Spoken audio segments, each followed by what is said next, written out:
Greetings everyone, welcome to our channel. இது வரைக்கும் நம்ம சேனலை சப்ஸ்கிரைப் பண்ணாதவங்க ப்ளீஸ் சப்ஸ்கிரைப் பண்ணுங்கள். இந்த வீடியோவில் 9th standard quarterly examination English model question paper தான் பார்க்க போகிறோம். இது ப்ரீவியஸ் இயர் நடந்த கொஷின் பேப்பர். ஸோ இங்கிலீஷை பொறுத்த வரைக்கும் ஜென்ரல் பார்ட் அதிகமாக இருக்கிறதுனால ரிப்பீட்டட் ரிவிஷன் கொடுங்க. மாடல் கொஷின் பேப்பர் நிறைய கேதர் பண்ணுங்கள்.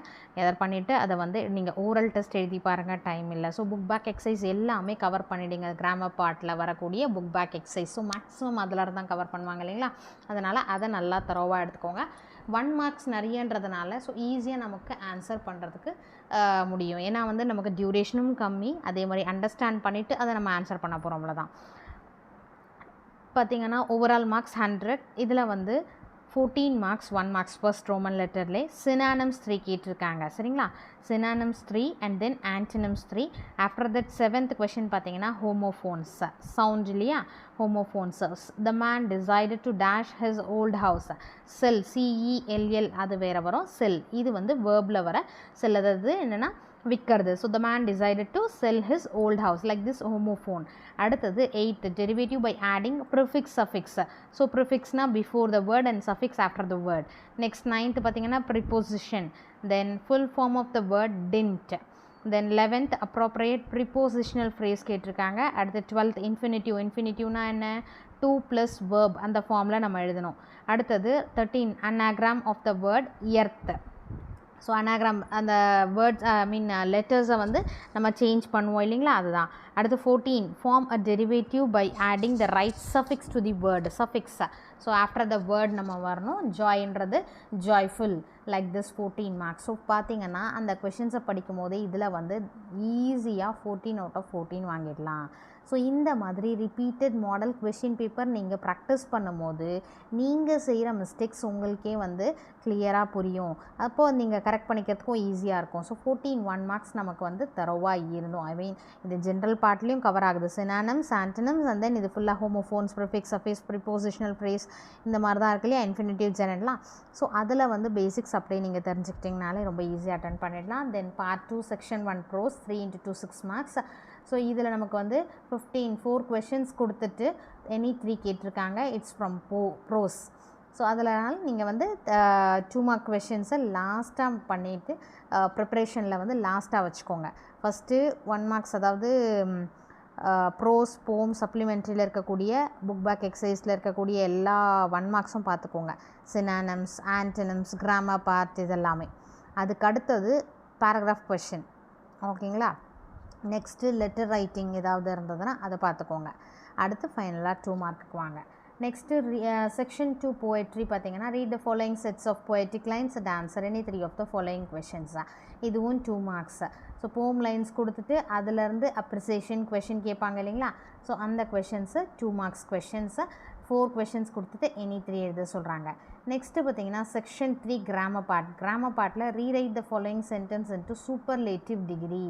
So degrees of comparison already நம்ம புக் பேக்கில் இருக்கக்கூடிய எக்ஸசைஸை நீங்கள் பார்த்தீங்கன்னா ஈஸியாக நம்ம இதில் அட்டன் பண்ணிடலாம். First superlative degree, then identify the dependent clause or ஃப்ரேஸ்ன்னு கொடுத்துருக்காங்க and underline them. So identify பண்ணி அண்டர்லைன் பண்ணுறது தான் டிபெண்டன்ட் கிளாஸோ இல்லை ஃப்ரேஸோ, எனி 3 தான் நம்ம அட்டன் பண்ணணும். அடுத்து பங்க்சுவேட் த ஃபாலோயிங் சென்டென்ஸ்னு ஆல்ரெடி சொல்லிட்டேன் நான். பங்க்சுவேஷன்னும் போது நம்ம அந்த சென்டென்ஸில் first letter capital, ending with ஸ்டேட்மெண்ட்டாக இருந்தால் ஃபுல் ஸ்டாப், கொஸ்டின் கேட்குற மாதிரி இருந்தால் கொஸ்டின் மார்க், அண்ட் தென் ஆச்சரியமாக எக்ஸ்க்ளமேஷனாக இருந்ததுன்னா எக்ஸ்க்ளமேட்ரி மார்க். அண்ட் தென் இன் பிட்வீனில் கமாஸ் வருமா இல்லை கொட்டேஷன் இன்வெர்டட் கமாஸ் வருமோ அதை வந்து நீங்கள் அந்த சென்டென்ஸை நீங்கள் படித்து பார்த்தீங்கன்னா புரியும். அடுத்து rearrange the words in the coherent order to make meaningful சென்டென்ஸாக.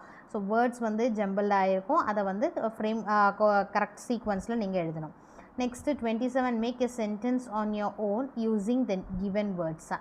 Sentence frame sentence இது விக்ட்ரி வச்சு ஒரு சென்டென்ஸ் நீங்கள் எழுதணும். அடுத்து ஜர்னி வச்சு. ஸோ ரொம்ப சிம்பிளாகவே நீங்கள் எழுதலாம் தாராளமாக, ஓகேங்களா. ஸோ இதில் நீங்கள் சூஸ் பண்ணி எழுதிக்கோங்க. அடுத்து section 4 writing. Answer the following questions. A stranger want to go to bank, guide him to reach his destination. So பேங்க்குக்கு போகிறது நம்ம வே காமிக்கணும். ஸோ நமக்கு வந்து அந்த சிம்பிள் இன்ஸ்ட்ரக்ஷன்ஸ் கரெக்டாக நீங்கள் ஃபாலோ பண்ணுற மாதிரி நீங்கள் மெமரைஸ் பண்ணிக்கோங்க இன்ஸ்ட்ரக்ஷன்ஸை. ஏன்னா அந்த வேர்ட்ஸ் எல்லாம் கொஞ்சம் கேட்சியான இன்ஸ்ட்ரக்ஷன்ஸாக நீங்கள் வந்து ப்ரிப்பேர் பண்ணி வச்சுக்கிட்டிங்கன்னா எந்த வந்து ரூட் கேட்டாலுமே நம்ம ஈஸியாக வந்து அதை அப்ளை பண்ணி நம்ம சென்டென்ஸாக எழுதிடலாம். ரூட் சொல்கிற மாதிரி. சரிங்களா? அடுத்து பார்ட் 3 செக்ஷன் 1 ப்ரோஸ். இதில் வந்து பேராகிராஃப் கொஷின் 4 கொஷின்ஸ் கொடுத்துட்டு எனி 2 கொஷின்ஸ். ஸோ சைட் ஹெட்டிங்ஸோட நீங்கள் ஸ்டார் மாதிரி போட்டு பாயிண்ட்ஸாகவும் ப்ரெசென்ட் பண்ணலாம், இல்லை பேராகிராஃபாகவும் ப்ரெசென்ட் பண்ணலாம். But the paragraph must be neat. சரிங்களா? அடுத்தது செக்ஷன் 2 போயட்ரி. போயட்ரியில் answer any 2 of the following in utmost 10 lines. So இதுலேயும் பேராகிராஃப் கொஷின் கொடுத்துருக்காங்க. பட் இதில் கொஞ்சம் என்னென்னா 2 பேராகிராஃப் கொஷின் கொடுத்துருக்காங்க. அடுத்து 2 வந்து ஒன்று வந்து போம் கொடுத்துட்டு அதிலேருந்து rhyming words, rhyming scheme, figure of speech, alliterated words இதெல்லாம் கொடுத்துருக்காங்க. இன்னொன்று paraphrase the following stanza, poem lines கொடுத்துட்டு அதோட எக்ஸ்ப்ளனேஷன் பேராஃப்ரைஸ் எழுத சொல்லியிருக்காங்க. சரிங்களா? ஸோ நீங்கள் இந்த பேராகிராஃப் கொஷின் தெரிஞ்சால் நீங்கள் அதை அட்டென்ட் பண்ணலாம். அதே மாதிரி பேராகிராஃப் கொஷின்ஸ்க்கு என்ன பண்ணலான்னா சைட் ஹெட்டிங்ஸ் போட்டுட்டு நீங்கள் எக்ஸ்ப்ளனேஷன் கொடுக்குறீங்க. இஃப் சப்போஸ் அந்த எக்ஸ்ப்ளனேஷன் லைன்ஸ்க்கு உங்களுக்கு போமில் இருக்கக்கூடிய அந்த லைன்ஸ் ஓகேங்களா அது தெரிஞ்சதுன்னா இன்னும் ஈஸியாக இருக்கும். சரிங்களா? அது கோட் மாதிரி நீங்கள் எழுதலாம். இன்வெர்டட் கமாஸ் போட்டுட்டு அதை வந்து நீங்கள் கொடுத்தீங்கன்னா இன்னும் நீட்டாக இருக்கும். ப்ரிப்பேர் பண்ணிக்கோங்க. அடுத்து read the following stanza and answer the questions given below. So poem lines கொடுத்துருக்காங்க. Identify the figure of speech, alliterating words, அப்போ ரைமிங் வேர்ட்ஸ், ரைமிங் ஸ்கீம் இது எல்லாமே ஈஸியாக இருக்கும். உங்களுக்கு வந்து ஃபிகர் ஆஃப் ஸ்பீச் மட்டும் மேபி ஸ்ட்ரக் ஆகலாம். ஸோ அதுவும் நம்ம வந்து லெஸ் அதாவது போமோட புக் பேக் எக்ஸசைஸ் சொல்லும் போதே நம்ம ஈச் அண்ட் எவ்ரி லைனுக்கான போம் லைன்ஸ் அதாவது 2 லைன்ஸில் என்ன இருக்குது ஃபிகர் ஆஃப் ஸ்பீச் அப்படின்றதையும் நம்ம மென்ஷன் பண்ணியிருப்போம். அதை நீங்கள் ஒன்ஸ் நீங்கள் பார்த்தீங்கன்னா மெமரைஸ் கூட பண்ண வேணாம். இந்த வேர்டு இப்படி வர்றதுனால இது வந்து மெட்டஃபர், இது வந்து பர்சானிஃபிகேஷன். ஸோ அந்த மாதிரி நீங்கள் அண்டர்ஸ்டாண்ட் பண்ணிட்டீங்கனாலே அது வந்து மைண்டில் ஸ்ட்ராங்காக நின்றுடும். சரிங்களா? அடுத்து paraphrase the following stanza. So இது உங்களுக்கு ஈஸியாக இருக்கும்னா அந்த பேராஃப்ரைஸ் எழுதலாம் நீங்கள் அந்த போம் லைன்ஸ்க்கான எக்ஸ்ப்ளனேஷன். Then section 3 supplementary. சப்ளிமெண்ட்ரிலேருந்து mostly rearrange the following sentences in coherent order வரும். And then hints development. So இது வந்து நமக்கு வந்து கொடுத்துருக்க சப்ளிமெண்ட்ரியோட கண்டென்ட்டை அண்டர்ஸ்டாண்ட் பண்ணிக்கோங்க. அதை வச்சு இந்த ரீஅரேஞ்ச் த சென்டென்சஸ் எது ஃபஸ்ட்டு வரும்ன்றதை பார்த்துக்கோங்க. 1 into 5 5. Then 38 read the following passage and answer the questions that follow. So ஒரு பேராகிராஃப் கொடுத்துட்டு அதில் ரிலேட்டடாக கொஷின்ஸ் கேட்டிருக்காங்க. So always I use to say என்னென்னா நம்ம வந்து ஃபஸ்ட்டு பேராகிராஃபை படித்து அண்டர்ஸ்டாண்ட் பண்ணிவிட்டு அதுக்கு அடுத்து கொஷின்ஸை படிக்க ஆரம்பிக்கணும். சரிங்களா? ஃபஸ்ட் எடுத்தோடனே அந்த கொஷினை what did Margie write in her diary on 17 May 2157 அப்படின்னும் போது அதுக்கான ஆன்சர் எங்கேன்னு தேடாதீங்க. ஸோ ஃபஸ்ட்டு கொடுத்துருக்கிற பேராகிராஃப் என்ன கண்டென்ட்டை கொடுத்துருக்காங்க படிச்சுட்டு அதுக்கடுத்து கொஷின் ஆன்சர்ஸை படிச்சுட்டு அதுக்கான ஆன்சரை நீங்கள் சர்ச் பண்ணி எழுதலாம். சரிங்களா? Section 4 writing. ஏன்னா சில மிஸ்டேக்ஸை அவாய்ட் பண்ணுறதுக்காக தான் நான் சொல்கிறேன். ரைட்டிங்கில் ஆன்சர் எனி 4 கொடுத்துருக்காங்க. இதில் அட்வர்டைஸ்மெண்ட் கொடுத்துருக்காங்க. அட்வர்டைஸ்மெண்ட்டை பொறுத்த வரைக்கும் ரொம்ப கேட்சியான வேர்ட்ஸ் கொடுங்க, ட்ராயிங்ஸ் கொடுங்க, ப்ரெசன்டேஷன் சூப்பர்பாக இருக்கணும். Advertisement 5 marks. And then write a letter to the inspector of police complaining about the theft of your bicycle. So letter writing தெஃப்ட்டுக்கு. ஸோ இது என்ன வந்து கண்டென்ட்டாக சப்ஜெக்ட் கொடுத்துட்டு நீங்கள் அந்த தெஃப்ட் பற்றி கம்ப்ளைண்ட் லெட்டர் எழுதுங்க. அடுத்து 41 பார்த்தீங்கன்னா preserve our forest is the need of the heart. Draft a poster with attractive slogans or phrases for the same in not more than 50 words. Use attractive drawings எல்லாமே. ஓகேங்களா? So poster making மாதிரி அதில் slogans, phrases இதெல்லாம் mention பண்ணும். Preserve அவர் ஃபாரஸ்ட்டுன்ற மாதிரி. So உங்களோட க்ரியேட்டிவிட்டியை அந்த இடத்துல நீங்கள் காமிக்கலாம். 39 40 41 அண்ட் தென் 42 பார்த்தீங்கன்னா picture description. Look at the given picture and express your views. So இந்த பிக்சருக்கு நீங்கள் ஒரு ஹெட்டிங்கும் கொடுத்துருங்க, அதுக்கு ஒரு டாபிக் கொடுத்துட்டு எழுதுங்க. அதே மாதிரி நம்ம 41 பார்த்தீங்கன்னா போஸ்டர் மேக்கிங்கில் வந்து நீங்கள் எல்லாமே கொடுத்துட்டு ப்ரிப்பேர்ட் பை இது அடுத்த கேட்சி ஸ்லோகன்ஸு, ஃப்ரேசஸ்ஸு, மேலே ஒரு ஹெட்டிங் இது எல்லாமே மறக்காதீங்க. ஈச் அண்ட் எவ்ரி திங் வந்து நமக்கு மார்க்கு. அடுத்து 43 make notes or write a summary of the following passage. சரிங்களா? ஸோ இதில் பார்த்தீங்கன்னா ஆன்சர் எனி 4ன்னு கொடுத்துருக்காங்க. அட்வர்டைஸ்மெண்ட் ஒன்று, கம்ப்ளைண்ட் லெட்டர் ஒன்று, அடுத்து போஸ்டர் மேக்கிங் ஒன்று, picture description and then make notes or write a summary of the following passage. So passage கொடுத்துட்டு அதுக்கு நோட் மேக்கிங் அப்படி இல்லைனா சம்மரி ரைட்டிங் எழுத சொல்லியிருக்காங்க. எனக்கு அது ஈஸியாக இருக்கும் ma'am. So please you attend that. ஓகேங்களா? ஸோ எது உங்களுக்கு ஈஸியாக ஃபீல் பண்ணுறீங்க அந்த மார்க்ஸ் எல்லாமே நமக்கு வந்து ஃபுல் மார்க்ஸ் வரும் அப்படின்ற மாதிரி இருக்கும், அதை சூஸ் பண்ணிங்கன்னா பெஸ்ட்டாக இருக்கும். 44 identify and correct the errors in the following sentences. So error spot the error இருக்கு இல்லையா இது.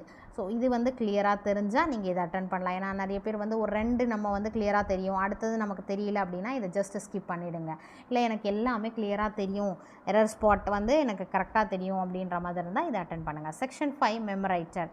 ஸோ கம்பல்சரி மெமரி போமில் வந்து நமக்கு 5 மார்க். இது கண்டிப்பாக இந்த பார்ட்டை மிஸ் பண்ணவே கூடாது. நமக்கு 5 out of 5 வந்துடணும். மெமரி போமோட ஹெட்டிங் எழுதிக்கோங்க. அடுத்து ரிட்டன் பை ஆத்தர் நேமும் எழுதணும். Must with correct punctuation marks கேட்டிருக்கக்கூடிய அந்த பொயட்டிக் லைன்ஸை நீங்கள் வந்து ப்ரெசென்ட் பண்ணணும். Part 4 supplementary write a paragraph of about 150 words by developing the following hints development. So simple சென்டென்ஸை யூஸ் பண்ணுங்கள்.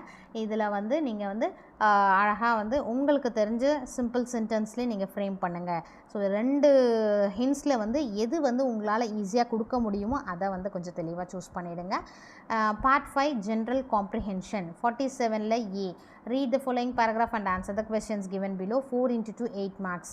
ஸோ அதாவது நமக்கு வந்து questions paragraph கொடுத்துட்டு அது ரிலேட்டடாக கொஷின் கேட்டிருக்காங்க. அப்படி இல்லையா read the following poem and answer the questions given below. இது வந்து paragraph கொடுத்து questions கேட்டிருக்காங்க இல்லையா, அது சேம் திங். ஆர் போம் கொடுத்துட்டு அதிலேருந்து கொஷின்ஸ் கேட்டிருக்காங்க. ஸோ உங்களுக்கு எது ஈஸியாக இருக்கோ அதை அட்டன் பண்ணிங்கன்னா பேராகிராஃப் கொடுத்துட்டு கொஷின் ஆன்சர்ஸாக இல்லை போம் கொடுத்துட்டு கொஷின்ஸ் கேட்டிருக்காங்க இல்லையா, அது ஈஸியாக இருந்தால் நீங்கள் அதை அட்டன் பண்ணலாம். சரிங்களா? இங்கிலீஷை பொறுத்த வரைக்கும் ஹேண்ட் ரைட்டிங் நீட்டாக இருக்கட்டும், ஓவர் ரைட்டிங் அடித்து எழுத வேண்டாம், ப்ரெசன்டேஷன் நீட்டாக இருக்கட்டும். Wish you all the best. நிறைய பேர் வந்து நம்ம சேனலை சப்ஸ்கிரைப் பண்ணாமல் பார்த்துட்ருக்கீங்க, ப்ளீஸ் சப்ஸ்கிரைப் பண்ணுங்கள். இந்த வீடியோ உங்களுக்கு யூஸ்ஃபுல்லாக இருந்தால் உங்கள் ஃப்ரெண்ட்ஸ்க்கும் ஷேர் பண்ணுங்கள், ஒரு லைக் பண்ணுங்கள். Thank you for your support. Thanks for வாட்சிங்.